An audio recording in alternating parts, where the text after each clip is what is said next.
কত রকম ভাবে চর বৃত্তি করা যায়, কত রকম ভাবে চর বানানো যায়, একের পর এক যে ছবি উঠে আসছে তা মারাত্মক। কিভাবে আমাদের দেশের বিভিন্ন প্রান্তে এক এক রকমভাবে চর তৈরি করা হয়েছে। এই যে সিআরপিএফ জওয়ান মতিরাম জাট, এই মতিরাম জাট তাকে ফাঁসানো হয়েছিল কিভাবে না, হানি ট্র্যাপ। এখন জানা যাচ্ছে উত্তর পূর্বের এক মহিলার সঙ্গে তার যোগাযোগ হয় মতিরামের, এবং সেই মতিরামকে সে ফাঁসিয়ে দেয়। তারপর তার থেকে ইনফরমেশন জোগাড় করে কিভাবে কাজ হয়েছিল, কবে আলাপ হয়েছিল, মতিরাম ফেঁসে গেল কিভাবে। অমিত রয়েছেন আমার সঙ্গে। অমিত, দেখো, বারবার হানি ট্র্যাপের প্রসঙ্গ কিন্তু উঠে এসছে এই ধরনের চরবৃত্তি কার্যকলাপের ক্ষেত্রে।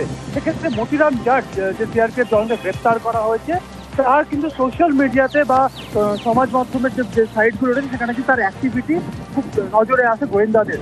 এখান থেকে তদন্তকারীরা জানতে পারেন বছর খানেক আগে উত্তর পূর্ব ভারতের এক মহিলার সঙ্গে তার কিন্তু সোশ্যাল মিডিয়াতে কিন্তু তার পরিচয় হয়। এরপরেই সেখানে ঘনিষ্ঠতা বাড়ে এবং একটা সময় গিয়ে অন্তরঙ্গের যে বিষয়টি সামনে আসে, এবং তারপরেই এই জাটের কাছ থেকে প্রথমে টাকা চাইতে শুরু করে ওই মহিলা, এবং একটা সময় পর টাকা চাওয়ার বদলে এবার ব্ল্যাকমেল করতে শুরু করা হয় এই জাটকে, এবং দেশের নিরাপত্তা সংক্রান্ত বিভিন্ন তথ্য ওই মহিলা নিতে শুরু করে জাটের কাছ থেকে, এবং ওই মহিলার মাধ্যমে আইএসআইয়ের কাছে দেশের নিরাপত্তা সংক্রান্ত সেনা বাহিনী এবং আধা সামরিক বাহিনী বা বর্ডার সীমান্ত সম্পর্কিত বিভিন্ন তথ্য কিন্তু পৌঁছে গিয়েছে আইএসআইয়ের হাতে, এমনটাই মনে করছে তদন্তকারী আধিকারিক বা এনআইএ।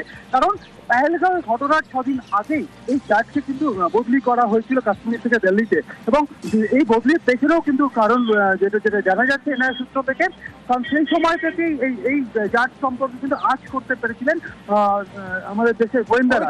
সেই সময় সঙ্গে থাকো, আমার সঙ্গে অবসরপ্রাপ্ত বিএসএফ কর্তা সমীর মিত্র রয়েছে। সমীর বাবু, এই যে সিআরপিএফ জওয়ান মতিরাম যে ক্যাটেগরি বা যে পোস্টে তিনি থাকছেন, আমার শুধু এটুকু জানার রয়েছে আপনার থেকে, এইখান থেকে কোনো মারাত্মক ইন্টেলিজেন্স ইনফরমেশন তো বার করা সম্ভব নয়, তাহলে এদেরকে হানি ট্র্যাপে ফাঁসিয়ে লাভ কি?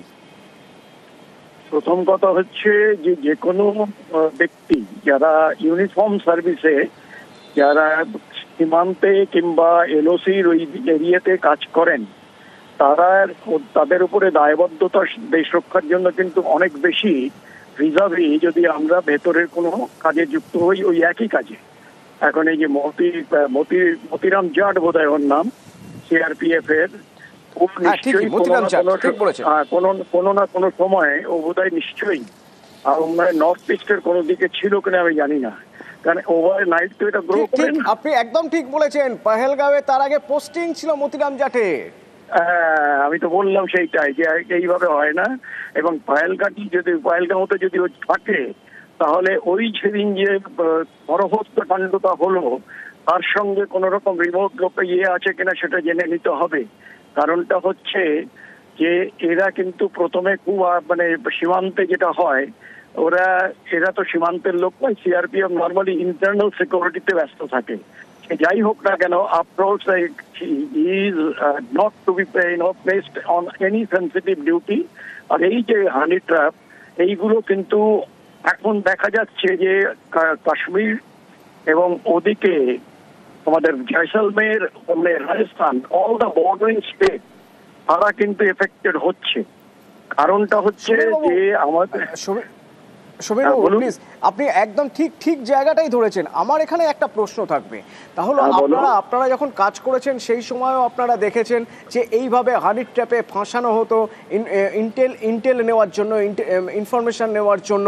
তো সেক্ষেত্রে স্যানিটাইজ করার কোনো উপায় নেই? প্রথমেই যে কোনো সরকারি চাকরিতে যিনি কাজ করেন তিনি প্রথমেই একটা শপথ বাক্য পাঠ করেন, ডাক্তাররাও একটা শপথ বাক্য পাঠ করেন, কিন্তু মানুষের একটা লোভও থাকে। তো প্রত্যেকে যারা এরকম সেন্সিটিভ জায়গায় কাজ করেন তাদের উপর কোনো নজরদারির ব্যবস্থা নেই আগে থেকে? তাদের আমি একটা বলতে যাচ্ছিলাম, সেটা হচ্ছে যদি হঠাৎ দেখা গেল যে একজন কি দুজন তাদের লাইফস্টাইলটা বেশ উন্নত হয়েছে, অথচ তাদের সঙ্গে যারা একই পদে কাজ করছে তাদের দেখা যাচ্ছে যে যেভাবে ছিল তারা সেইভাবেই আছে, তখন ওনাদের যে কোম্পানি কমান্ডার কিংবা যেই কমান্ডার হোক, তার মনে একটা সন্দেহ আসা উচিত যে ওই একই জায়গায় থেকে একই পদে থেকে এর জীবনযাত্রা প্রণালীটা অত কেন ফ্ল্যাশি, অথচ বাকিরা কিন্তু সেই হচ্ছে না। এটা কিন্তু করতে হবে, যারা ওখানে কমান্ডার আছেন তাদের নজরে এটা পড়া উচিত। দ্বিতীয়ত, অনেক সময় থাকে কি যে এই যে হানি ট্র্যাপ যারা করে তারা এক দুজনকে করে না, এদের কিন্তু অনেক খদ্দের আছে এবং সেই জায়গাটা তারা প্রত্যেকে কিন্তু করছে। হতে পারে যে এদের লাগানো হয়েছে। যদি আজকে আমরা দেখি যে হানি ট্র্যাপের যদি অতীতটা আমরা দেখি, সেটা আজকের নতুন নয়, কিন্তু এই শতাব্দী আগেও হয়েছে।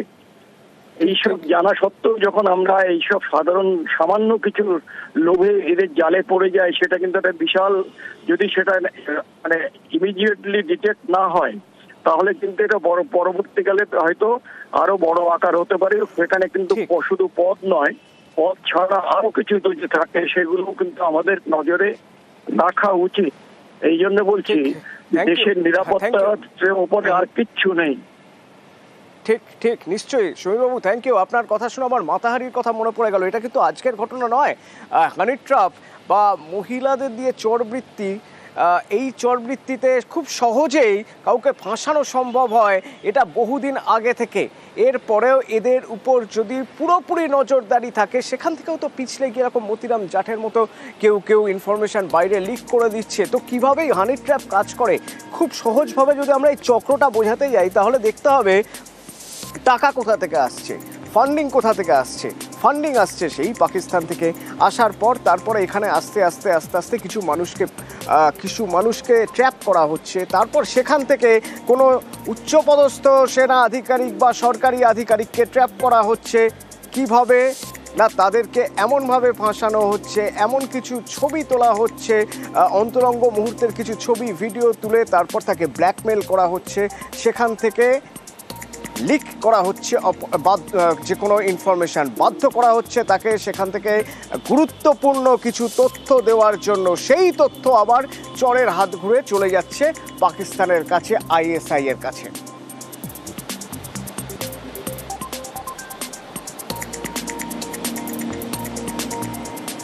কিন্তু এই সবের জন্য তো বিপুল টাকার দরকার হয়।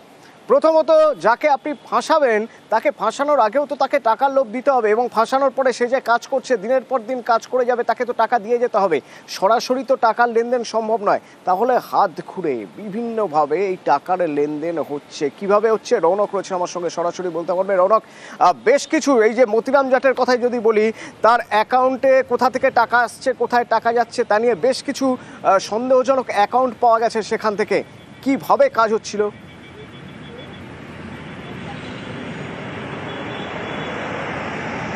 দেখো, একেবারে এই যে টেরার ফান্ডিং, সেই টেরার ফান্ডিং দিয়ে কিন্তু বেশ কিছু অ্যাকাউন্ট ব্যবহার করা হয়েছে।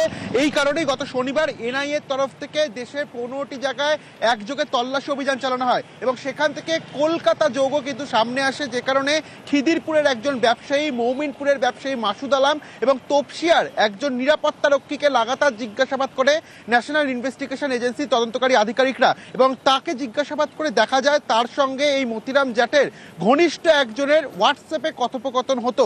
অর্থাৎ এই মতিরাম জাটকে যে এই গুপ্তচর বৃত্তির জন্য বিভিন্ন জায়গা থেকে প্রায় 100টিরও বেশি অ্যাকাউন্ট ব্যবহার করে তার কাছে টাকা পৌঁছাতো, এবং এই টেরার ফান্ডিংয়ে যে টাকা একদম অভিনব পন্থায় এই টাকা তার কাছে পৌঁছে যেত, যার কারণে প্রায় 100টিরও বেশি অ্যাকাউন্ট কিন্তু এই তদন্তকারীদের স্ক্যানারে রয়েছে।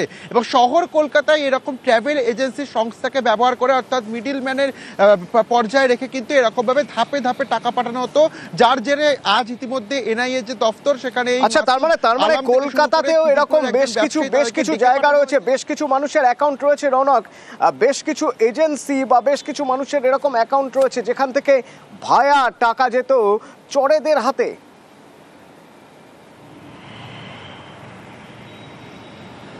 দেখো, একেবারে ইতিমধ্যে তো একজনের অ্যাকাউন্ট নজরে এসেছে NIA এর, যার গত 2024 সালে গত বছর নভেম্বর থেকে ডিসেম্বর মাসে প্রায় 28,000 টাকার কাছাকাছি কিন্তু এই মতিরাম জাটের অ্যাকাউন্টে গেছে, এবং চলতি বছরও প্রায় 22,000 টাকার কাছাকাছি মতিরাম জাটের অ্যাকাউন্টে গেছে। এই মমিনপুরের ব্যবসায়ী মাসুদ আলমের যে ট্রাভেল এজেন্সির অফিস, সেখান থেকে মানি ট্রান্সফার করা হয়েছিল। সেক্ষেত্রে কারা এই কাজটি করেছিল বা কিভাবে, যদিও বা যে ব্যবসায়ী তার দাবি থার্ড পার্টি অ্যাপের মাধ্যমে গেছে, সেই কারণে সে বিষয়টি পুরোপুরিভাবে বলতে পারছে পারছে না। আজই তাকে ডাকা হয়েছে, কিছুক্ষণ আগে এনআইএ দপ্তরে তিনি এসেছেন, তাকে জিজ্ঞাসাবাদ করা হবে। কারণ কিভাবে এই টেরার ফান্ডিংয়ে যে ব্যবহৃত যে অ্যাকাউন্টগুলো ছিল, যার সঙ্গে মতিরাম জাটের একটা লিঙ্ক রয়েছে, সেই বিষয়টি সামনে রেখে কিন্তু এরকম প্রায় 100টিরও বেশি অ্যাকাউন্ট এনআইএ তদন্তকারী আধিকারিকদের স্ক্যানারে রয়েছে, যার মধ্যে বেশ কয়েকটি অ্যাকাউন্ট। ধন্যবাদ রৌনক। এবং এর মধ্যে থেকে এনআইএ কলকাতার 3 জায়গায় তল্লাশি করেছে। 3 জায়গায় মনে করা হচ্ছে পাকিস্তান থেকে টাকা এসেছে কলকাতার অ্যাকাউন্টে এবং সেই টাকা জঙ্গিদের হাতে গিয়েছে।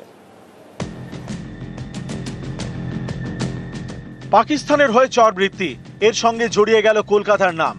শনিবার কলকাতার 3 জায়গায় তল্লাশি চালায় এনআইএ, খিদিরপুর, পার্ক সার্কাস এবং মমিনপুরে। এই মমিনপুরে ডায়মন্ড হারবার রোডের এক ট্রাভেল এজেন্সিতে হানা দেয় এনআইএ। ওই নম্বরে সেম অন্য রেকর্ড পেয়েছে 3টে ট্রানজ্যাকশনে, যে আমরা pay point India third party apps দিয়ে করেছিলাম। মানি ট্রান্সফার করি থার্ড পার্টি অ্যাপস দিয়ে হয়, মানি ট্রান্সফার হয়, ঠিক আছে। ও টাকা নেয়, আমিও টাকা নেই, সব মিলিয়ে কাজ হয়। তাহলে ওই 3টে ট্রানজ্যাকশন হয়েছিল থার্ড পার্টি অ্যাপস দিয়ে, বাস আর কিছু নেই। 3টে মোবাইল আর একটা ল্যাপটপ নিয়ে গেছে।